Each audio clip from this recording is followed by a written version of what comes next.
ఆయనకు సంబంధించిన డిఎస్పీలు, ఆయనకు సంబంధించిన సిఐలు హ్యాండ్ పిక్డ్ ప్రతి ఆఫీసర్ అక్కడ ఎవడు ఉండాలా,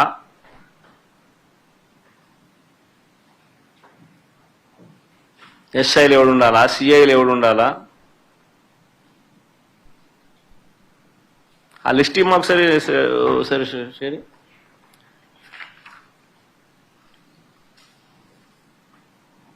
చంద్రబాబు నాయుడు పరిపాలనలో అసలు పోలీసులు ఎవరైనా చంద్రబాబు నాయుడు మాట వినకపోతే పరిస్థితి ఏమిటో తెలుసా?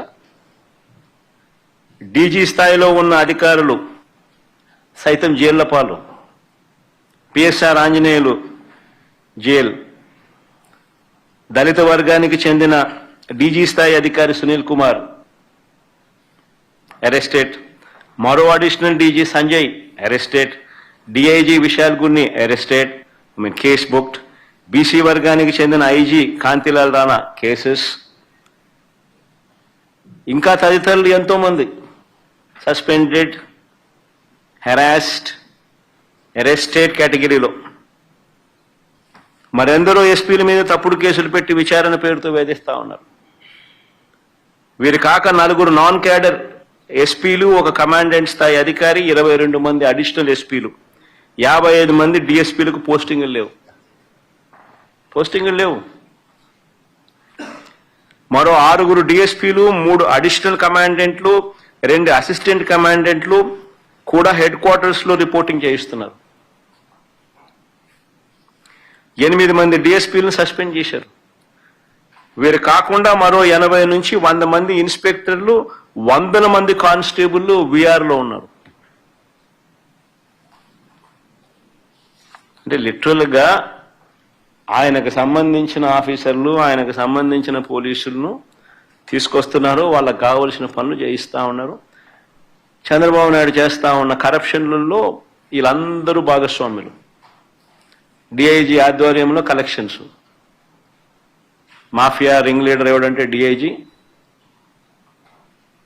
ఆయన ప్రాంతంలో జరిగే బెల్ట్ షాపుల ఆక్షన్ దగ్గర నుంచి, బెల్ట్ షాపులు నడిపించాలంటే వాళ్ళు ఇచ్చే డబ్బుల దగ్గర కలెక్షన్ దగ్గర నుంచి, పర్మిట్ రూములు, ఇల్లీగల్ పర్మిట్ రూములు నడపడం దగ్గర నుంచి, నడిపించడం కోసం వాళ్ళ దగ్గర నుంచి కలెక్ట్ చేసే డబ్బుల దగ్గర నుంచి, ఆయా నియోజకవర్గంలో ఇసుక, మట్టి, లాటరైటు, క్వాడ్సు, శాండ్, సిలికా, ఇంకా ఏమైనా ఉన్నా కూడా వీళ్ళకి ఇచ్చే దగ్గర నుంచి, నియోజకవర్గంలో ప్యాకాట క్లబ్బులు నడిపించడం దగ్గర నుంచి,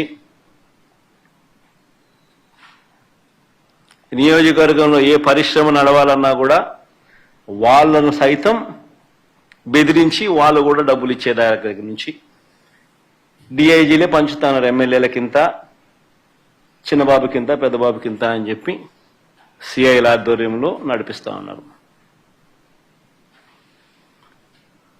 ఈ డిఐజీలు, ఈ డిఎస్పీలు, ఈ సిఐలు, ఇది ముఠా నాయకత్వం.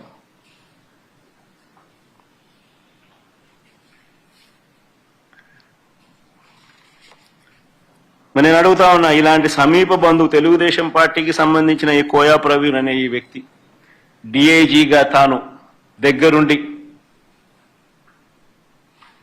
తాను తన టీము పర్యవేక్షణలో జరుగుతా ఉన్న ఎన్నికలు, మరి దీన్ని ఎన్నికని అనగలుగుతారా అని అడుగుతాను ఎవరైనా. మరి ఎందుకు ఈ ఎన్నికలు జరపడమో అని అడుగుతా ఉన్నా. మరిన్ని వీడియోలు చూడండి